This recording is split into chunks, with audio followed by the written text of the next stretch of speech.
আমার কাছে যখন এই গল্পটা আসে তখন জাস্ট আমার ভিতরে একটা জিনিসই কাজ করতেছিল যে আমি কখন এই গল্পটা আপনাদের সাথে শেয়ার করব। জাস্ট আমার কাছে মনে হইতেছিল যে আমার এই গল্পটা শেয়ার করা উচিত। আমি ফেসবুকে যখন নিউজ ফিড ঘোরাঘুরি করতেছিলাম তখন তোমার একটা ভিডিও আমার সামনে চলে আসে। তখন আমি ভিডিওটা ক্লিক করি, দেন শুনি। তো তারপর তোমার পেজে আমি অনেকগুলো ভিডিও দেখি। দেন আমার কাছে মনে হয় যে আমি যে জিনিসটা ভিতরে ভিতরে এতদিন ধরে লুকায় রাখছিলাম বা যে জিনিসটা কেউ জানে না সেই জিনিসটা তোমার অন্তত জানা উচিত, আর অন্তত সবার কাছে এই জিনিসটা শোনানো উচিত। তো তখন ভাবলাম যে তোমাকে তাহলে মেসেজটা দেই। তো গল্পটা ছিল, সে আমাকে বলতেছে গত 3-4 মাস আগে আমি আমার বউয়ের সাথে রাতে কথা বলতেছি, তখন সে আমাকে বলতেছে যে তোমার মেয়ে তো খাওয়া দাওয়া করতেছে না, কোনো কিছুই মন নাই, পড়ালেখা করতেছে না, কোচিংয়ে যাইতেছে না, ক্লাস করতেছে না, কি হয়েছে আমি আসলে কিছুই বুঝতেছি না। তখন আমি আমার ওয়াইফকে বললাম আমি জিজ্ঞেস করলে তো বলবে না, এক কাজ করো তুমি যাই ওটা জিজ্ঞেস করো ভালো মতো, দেখো কি বলে। তো আমার স্ত্রী বললো যে আচ্ছা ঠিক আছে, আমি কালকে তাহলে ভালোভাবে ওর সাথে কথা বলে দেখবো আসলে কি হয়েছে ব্যাপারটা, কারোর সাথে কোনো সমস্যা হয়েছে কিনা বা কারোর সাথে রাগারাগি হয়েছে কিনা। তো পরদিন যখন আমি অফিস থেকে বাসায় আসি, বাসায় আসার পরে আমার ওয়াইফ আমাকে ডাক দিয়ে বলতেছে যে তোমার মেয়ে তো একটা কাজ করছে, সেটা হচ্ছে তোমার মেয়ে একটা ছেলেকে অনেক বেশি পছন্দ করতো, ভালোবাসতো, ওদের সম্পর্ক নাকি 3 বছরের ছিল, বাট ওই ছেলেটা কিছুদিন আগে বিয়ে করে ফেলায়, তাও ওকে না জানায়।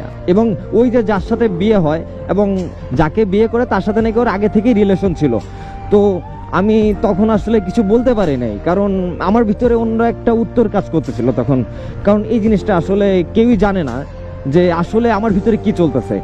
তখন আমি আমার স্ত্রীকে বললাম তাহলে কাজ করো, তুমি তাহলে ওর সাথে কিছুদিন থাকো, একটু বেশি সময় দাও, আমি তো যেহেতু অফিসে থাকা লাগে, তুমি একটু বেশি বেশি ওরা সময় দাও, ও যেন এই জিনিসটা থেকে বের হয়ে আসতে পারে। তো ওরা একটু ভালোভাবে বোঝাও যে যা হয়েছে হয়েছে, নর্মালি কিভাবে সবকিছু যাতে হ্যান্ডেল করতে পারে, ও যেন কোনো রকমের কোনো ভুল পদক্ষেপ না নেয় এই টাইমটাতে। তো আমার স্ত্রীকে আমি এটা বলার পরে সে ওইভাবেই কেয়ার করতে লাগলো। বাট আমার ভিতরে একটা ইনসিকিউর ফিল করতো, আমার মেয়েটা কখনো ভুলে ওই সুইসাইড টুইসাইড আবার করবে না, ভুলে এই জিনিসটা যেন আবার না করে বসে। কারণ আমি এখন আপনাদের যেটা জানাইতে যাবো সেটা হয়তো আমার স্ত্রী জানে না, আমার বাচ্চা কাচ্চা কেউই জানে না এই জিনিসটা।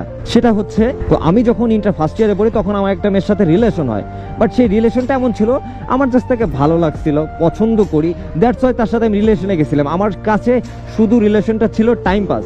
তো 4টা বছরের সম্পর্কে মেয়েটা আমার জন্য সবকিছু করছে, সবকিছু উজাড় করে দিছে। বাট লাস্ট ফিনিশিং এ আইসা যখন ওর বাসা থেকে বিয়ের জন্য প্রেসার দিতেছিল তখন আমি কাপুরেশ্বরের মতো ওইখান থেকে সরে গেছিলাম, কারণ সে আমাকে অনেক বেশি ভালোবাসছে, বাট আমি তাকে ভালোবাসি নাই কখনো। আমার কাছে আসলেই সে টাইম পাস হিসেবেই ছিল, আমি এর বাইরে কখনো চিন্তা ভাবনা করি নাই। আমার কাছে মনে হয়েছে যে আমি তার সাথে রিলেশন করতেছি, দ্যাটস ইট, এই পর্যন্তই, এর বেশি কিছুই না। বাট সে মনে মনে অনেকটা দূর পর্যন্ত ভাইবা রাখছিল এইসব জিনিস নিয়ে। তো হুট করে যখন আমি সব প্রকার কন্ট্যাক্ট অফ করে দিই তখন ও সুইসাইড করে। আর সুইসাইডের ঘটনা ওটা আমি অনেক পরে শুনছি গিয়ে, যার পরে দেখা যায় যে আমি আর খোঁজ খবর মোটেও নেই নাই। আমার কাছে কিছু করার অপশন ছিল না, কারণ আমি ওকে আসলেই ভালোবাসি নাই, যার কারণে আমি এই জিনিসগুলো করতেছিলাম। তো এখন যখন এই সেম জিনিসটা আমার মেয়ের ক্ষেত্রে হচ্ছে তখন আমার কেমন যেন ভিতরে খারাপ লাগাটা আরো 1000 গুণ বেশি কাজ করতেছে, যে আমি তাইলে ওই সময় কতই বড় না ভুল করছিলাম, কত বড়ই পাপ করছিলাম।